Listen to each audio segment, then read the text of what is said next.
From a man making a strong attempt to harm a high court judge to a man who punched his own lawyer in a courtroom, here are 4 instances of the craziest courtroom moments ever recorded. Number 1. Deborah Redden. On January 3rd of 2023, 30-year-old Deborah Redden was in a courtroom for the hearing of charges related to attempted battery with substantial bodily harm. Initially, it appeared to be a routine court hearing, but things quickly took a drastic turn. Here's what unfolded. By virtue of your plea of guilty, I hereby judge you guilty of attempt battery with substantial bodily harm. I'm a person who never stops trying to do the right thing, no matter how hard it is. And I just, and I'm trying, and I never give up trying to do the right thing. He seemed to be reacting like any other culprit, but his next actions could likely lead to a long prison sentence.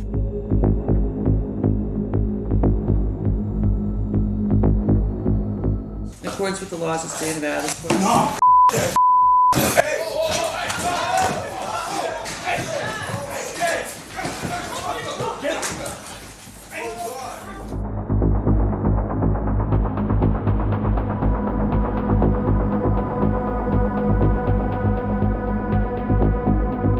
A big commotion happened with at least 3 other guys in the courtroom trying to pull Redden away from the judge.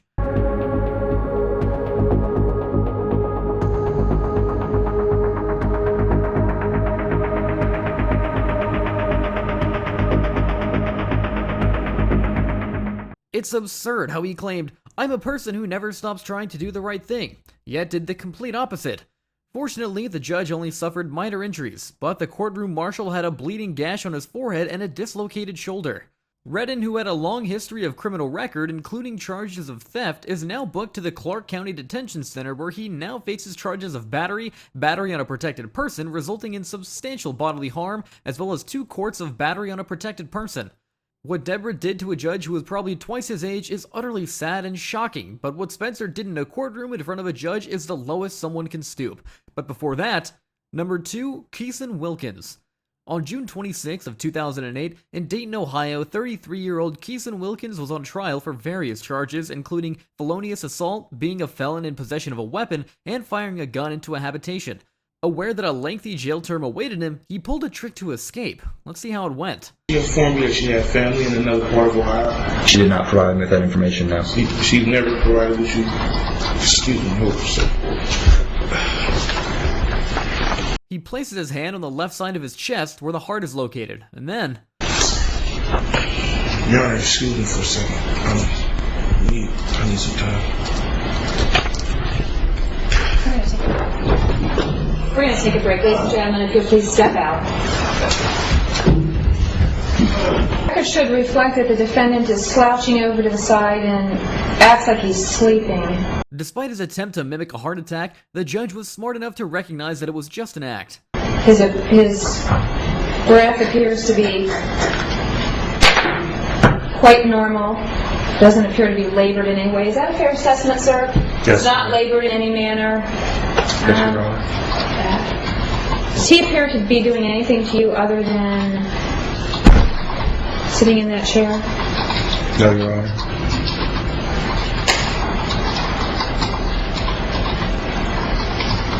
Oh, a remarkable change. Thank you. Anything, Mr. Thompson? Mr. Wilkins, do you have any questions for this witness, sir? As the medics checked his health, everything appeared to be normal. However, as soon as a courtroom officer put a finger on his face, he snapped, but the drama still wasn't over. I'll take that as a no, sir. Thank you, sir. You may step down. Anyone else you wanted to inquire of? Yeah. Mr. Thompson, as a friend of the court, I know I've placed you in a very difficult position. Is there anyone that you might want to question as a friend of the court? No, Your Honor. Right. Mr. Wilkins, as I advised you yesterday, sir, your disruptive behavior was challenging your ability to continue to represent yourself. He ignored every question asked by the judge and continued to act in a frozen position, thinking the judge would fall for his trap. You've been checked out by trained deputies who are medics. You've been checked out by a registered nurse as well as an emergency medical technician, all of whom indicate that there is nothing physically wrong with you, nor any reason why you couldn't continue here, sir. As I told you, sir, your constitutional right to represent yourself is not a license to abuse the dignity of the courtroom.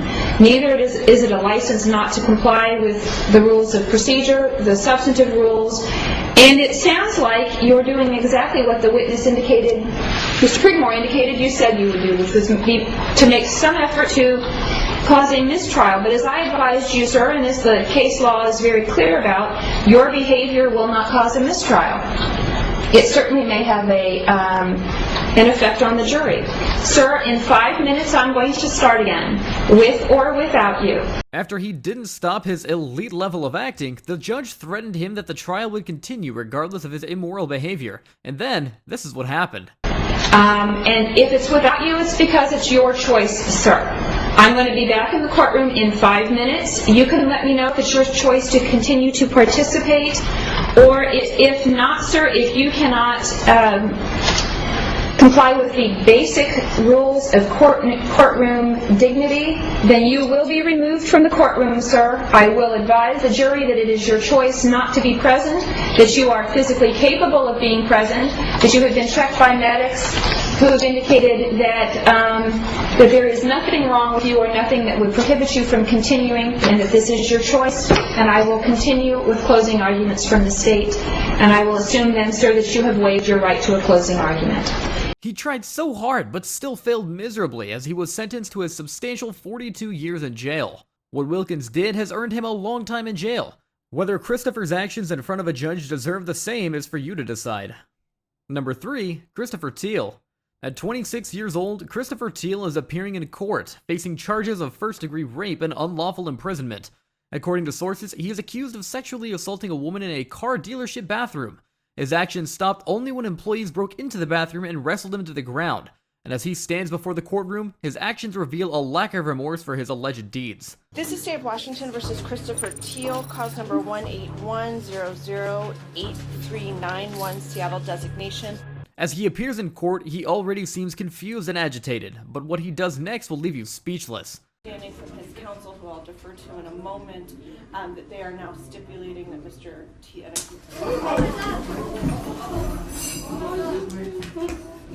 Get out! Face down! Face down! Put your hand on your back!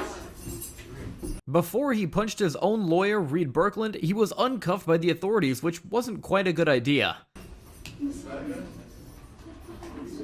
Put your hands behind your back now. Put your hand behind your back.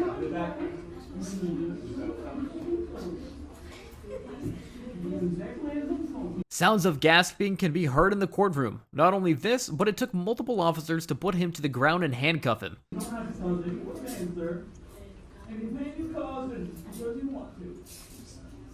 Hold on.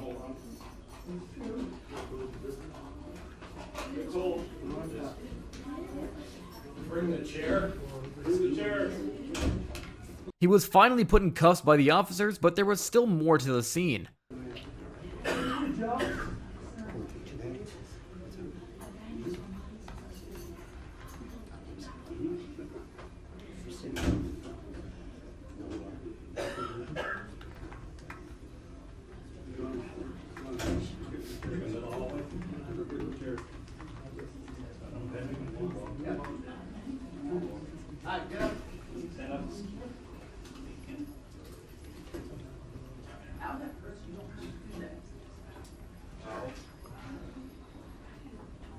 He was quickly taken out of the courtroom with a plastic bag on his face to prevent further harm, as people already seemed scared of him.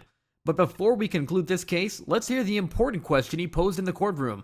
I got one question, one thing to say. I'd like to know where the they got that photo of me with my short hair. Because that was on Facebook, and I don't have a Facebook. All right. So you're on a legitimate question. Teal was then ordered to serve a sentence of 8.5 years to life after being convicted of first-degree rape and unlawful imprisonment. Christopher's actions towards the woman and his own lawyer are regrettable, but what Spencer did in the courtroom is truly out of this world. Number 4, Spencer Boston. In the beginning of 2020, Spencer Boston was pulled over for speeding, and he also faced charges of possession of a controlled substance. However, when he was brought into the courtroom, his actions were nothing short of astonishing. I spoke with Mr. Boston. He said he wants to represent himself in this case. I told him today was just an arraignment. It's either guilty, not guilty type day. To which he responded, I just want to plead my case to the court. So he didn't want to talk to me after that, so that's why he is. The man seems to be calm and composed, but things will turn upside down in no time. Yes, sir. I think it's very unfair, the marijuana law here. I think we the people deserve better because marijuana is a very harmless drug, and it's been around for ages, since the 80s, 90s. It's ironic how he chose to defend a drug that is banned in the majority of countries, but that was just the beginning of his crazy behavior. I've heard that baloney all my life, so don't go any further on that. Yes, sir. I don't know whether it's good or bad. All I know is Tennessee still has it against the law. I swore to uphold the laws, and I have to uphold the laws as a judge. It probably is unfair, but I can't change it. You've got to go see the legislature to get that change. Yes, sir. And if you get Surprisingly, the judge wasn't agreed by his statement. Instead, he took the opportunity to explain to the individual that if something is illegal, it's illegal, and there's nothing anyone can do about it. But it seems like Spencer couldn't get that through his mind. Now, if you want to plead guilty, you can today. But if you want a trial, we can give you a trial on the officer's day, which it's Officer Vincent. Officer Vincent? You want to fix trial day? Yeah, we can do that. That'd be fun, and then you make another speech. Spencer appeared extremely confident, and there was a reason for that. He had already made up his mind about what he was going to do, and there are sources to support that claim.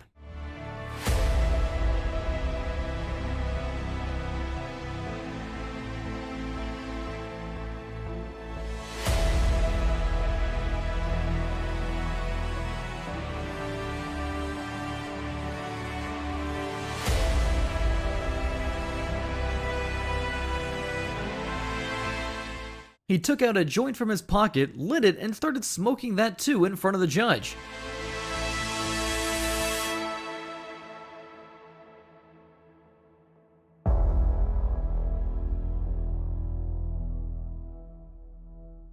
He was quickly taken away by the police, and the judge had his last words, which were, "Take him to the jail."